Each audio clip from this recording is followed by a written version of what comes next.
Wala na paniginigin, limitado pa. Ma'am, pinatigil na po ang distribution sa 20 pesos na bigas. Ano sa tingin nyo na ginusunod ni Ligaya dahil sa sinabi nyo nga po na very untimely siya for the timely for the election? Parang ginawa siya pang-election sa election. Oh, yes, ma'am. Kaya nga ako nakaitim ngayon, araw na ito sa kampanya namin dahil nalulungkot talaga ako. Nagluluksa ako kasi pinaglalaruan yung mga tao na walang-wala. Pinaglalaruan yung mga mahihirap na hindi lang isang beses, hindi lang dalawa, paulit-ulit na sinasamantala yung desperation, hunger, and poverty sa ating bayan. So yung pagpapatigil, ma'am, sa tingin mo, isa na rin ito doon sa may naging sila doon sa sinabi nyo na ginagamit lang ito para sa eleksyon? Malamang, ma'am, kasi hindi nila kaya talaga yan ibigay ng totoo yung 20 pesos ang kilo ng bigas. Kaya nila napatigil yan, kaya nila tinigil yan kasi alam nila na hindi talaga nila kaya ibenta. Sinubukan nila mag-promise na naman ulit na alam nilang hindi nila kaya ibigay. Okay. Ma'am, sorry, parehat lang kami sa sinabi ni Yusek Claire Castro na wala na raw aasahan na anything nice word from the Vice President, especially when it comes to BBM at saka sa administration. Your reaction? Yes, ma'am. Opo. Ganun din naman sa kanya, ma'am eh. Sumasagot lang naman ako sa kanya. Hindi ako tao na kilala na unang nakikipag-away. Lagi ako ay sumasagot lang. At sinabi ko na yan dati, sabi ko, ano pa bang na-expect natin sa pinsan ni Franz Castro na si Claire Castro? Parang ano lang yan, mami, parang sinasabi nila sa computer, garbage in, garbage out. So, pumapasok sa kanya, basura, lumalabas din sa bibig niya, basura lang. Okay, next question, Marian. Ma'am, ganun lang po sa ICC po, yung defense lawyers po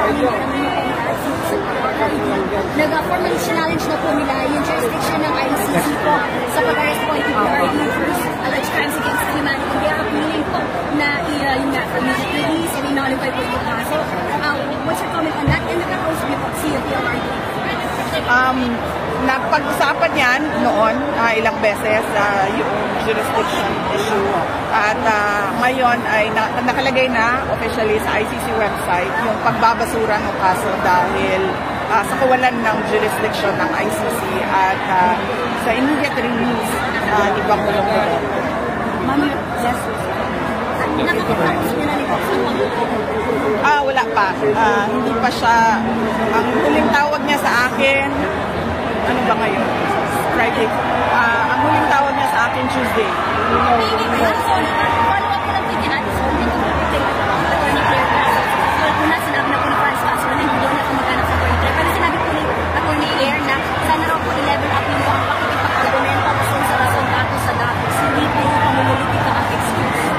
Okay, oo. Dapat sinasabi niya yan na sa sarili niya kasi siya yung unang-una na mumulitika gamit ang opisina ng Office of the President. Nakakahiya sa buong mundo na ganyan yung nagsasalita para sa opisina ng Pangulo. At ano ba yung sinabi niya isa? Sana ilabarap niya po ang pakikipag-argumento siya din. Dapat niya sabihin sa sarili niya. Dapat siya pumunta sa harap ng salamin at sabihin niya yan na ngayong araw na ito ay hindi na ako aatake sa mga kalaban ng aking boss at ang sasabihin ko lang ay ang mga ginagawa ng aking boss para sa bayan. Apparently, wala kasing ginagawa yung CBBM para sa ating bayan. Kaya wala din masabi yung tagapagsalita. So sabi ko nga, garbage in, garbage out. Okay. Ma'am, next question. Ma'am, you have a question? Bibi Sara, what can you tell us about the meeting de Avance today led by Premier Olaso with your presence here in Zamboanga City? And you also mentioned na dapat kikilangin talaga ang kandidato, lalo na ang kandidato nito anong meron. At saka hanapin ang kulang sa Yes, ma'am. Oo. Kasi narinig ko kanina, tinatanong ko yung mga tao kung magkano natanggap nila sa AKAP. Sabi nila 1,000. Tapos, tinanong ko kung magkano tanggap nila sa AIX, sabi nila 2,000. Wala namang akap na 1,000 at AIX na 2,000. Ma'am, kahit saan mo tingnan sa budget at sa DSWD. So, dapat yung mga tao dito sa Zamboanga City, hinahanap nila na saan na ba yung kulang o balanse noong akap na hindi nila natanggap. Tsaka yung AIX na nawawalang 8,000 pesos. At What can you tell about Team Zamboanga in Zamboanga City? Mention na kailangan kikilanin talaga ang abilidad ng isang kandidato. Opo, hindi ako kandidato ngayong eleksyon na ito, kaya minabuti ko na tumulong sa bayan sa pamamagitan sa pagpapaalala sa ating mga botante, sa ating lahat, kung ano ba yung mga mali natin lagi kapag dumadating ang halalan. Unang-una, yung pag natutuwa tayo, sumasayaw, kumakanta, binoboto na kaagad natin. Hindi natin tinatanong kung ano ba mga pangako nito, ano bang nagawa nito noon, ano bang nasabi nito noon na nagginawa na niya ngayon. Pangalawa, yung mga malalaking politiko na pamilya. Sabi ko nga, hindi dahil Sara Duterte ang nakatayo dyan, ay automatic ang boto ninyo. Tinatanong ninyo ano bang abilidad, ano bang kapasidad ng tao na yan. At pangatlo, yung paulit-ulit ma'am na vote buying. Nakailang eleksyon na tayo na tumatanggap ang mga tao ng 100, 200, 500, 1,000. Pero ganito pa rin ang bayan natin. In fact, worse. Mas malala pa yung problema natin ngayon sa illegal na droga, sa kriminalidad, sa kagutuman, ma'am, ng mga tao at sa kahirapan. Next question, Queenie Casimiro, ABS-CBN.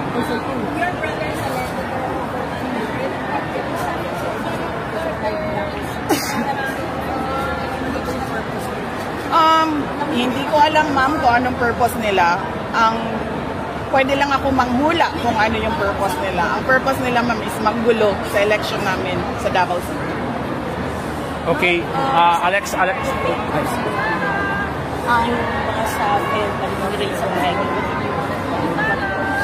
Hindi ako nagsabi na merong mag-raid. Sabi ko nga, pwede lang ako manghula kung bakit dumating yung mga SAF at mga CIDG personnel. Dahil malapit na ang eleksyon, malamang para manggulo. Okay, last question, Alex. Time of London. Alex from the Times of London. Are you confident, Madam Vice President, you'll get the votes you need in the Senate for the impeachment trial? Are you confident you will get the senators elected you need to help you in the impeachment trial? I've not been thinking about that. I leave it up to the lawyers to prepare for the impeachment. They've been preparing for it since the moment one of the members of the House of Representatives announced that there will be an impeachment, and that was October 2023. So right now, I leave it up to the lawyers. Some commentators are saying that this election is because of the impeachment trial, is a fight for your political life, it's political survival because you could be barred. Do you see it that way? No. No. As I said in the stage earlier, I will not talk about my impeachment because people might think that this is about my interest. I told them that you just leave the impeachment to me, and I am at peace.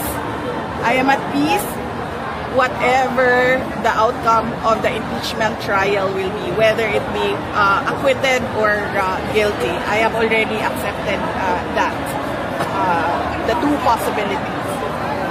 This is about politicians and the administration promising to the people that they will deliver genuine public service. As an example, this is about the 20 pesos per kilo rice that was a promise in 2022 that they remembered yesterday, and now they've forgotten about it one day after.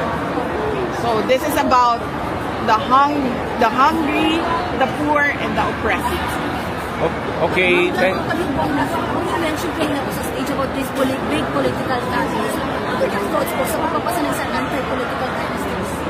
Wala akong problema, ma'am, magpasa ng batas sa anti-political dynasty. Kasi ako man ay galing din sa ganyan na pamilya. At nakikita ko din kung paano nakokontrol yung politika sa buong Pilipinas dahil lang sa tumatakbo na lahat. Ang asawa, ang anak, ang pinsan, ang kapatid, lahat ay tumatakbo. Kahit walang abilidad, walang kapasidad para mamuno. Ma'am, latest sa Davao, yung mga, amidst this mga issue na mag-rate ng CIDG, saan sa tingin niyo po ito ang nabalo? Yung ibang sinasabi could be from your local record. Last question. Davao, although PNP has already denied the said raid from CIDG. Well, sa raid, wala akong information. Pero kung meron ng raid, hindi din ako magtataka dahil nakita naman natin kung paano ang pulis sumasali sa partisan political activity. In fact, pagdating natin sa impeachment, napakita namin lahat ng ginawa ng PNP sa akin with pictures, with witnesses, with evidence na ginagamit ang Philippine National Police sa politika. So, hindi ako magtataka. Mag-raid sila, magtanim sila ng ebidensya dahil meron naman tayong Arnie Tevez model na ginawa na nila sa isang kalaban din nila sa politika. Ni-raid, tinaniman, buti na lang merong nakatagong CCTV si Arnie, so nakita niya talaga kung paano ang kawalang hiyaan na ginawa sa kanya. Thank you. What can you say about the problem now at NAIA, yung nagbala? Ma'am, dagdag na natin yan sa kagutuman, ma'am. Laglag bala at droga. Thank you. Thank you. Kasi yung mga subject ng House Leaders, so yung pwede po doon sa budget, kung pinasabi punong-puno ng korupsyon, yung siling tama na raw po yung pamumulitika, diversionary tactic na po. Sagutin na lang daw. Sagutin na lang daw po yung issue raw po ay confidential funds. Sinipagkas na po niya. Naku, hindi issue ang confidential funds dahil nag-file na sila ng impeachment. So wag nila balik-balikan ang confidential funds dahil para sa kanila, that is already a closed issue dahil nag-file na sila ng impeachment. Pero hanggang ngayon, meron pa rin blanco sa mga budget natin na tinatanong doon sa Supreme Court. Meron pa rin question sa paglilipat ng pondo ng PhilHealth. So, dapat sila ang sumagot, dapat ang administrasyon ang sumagot.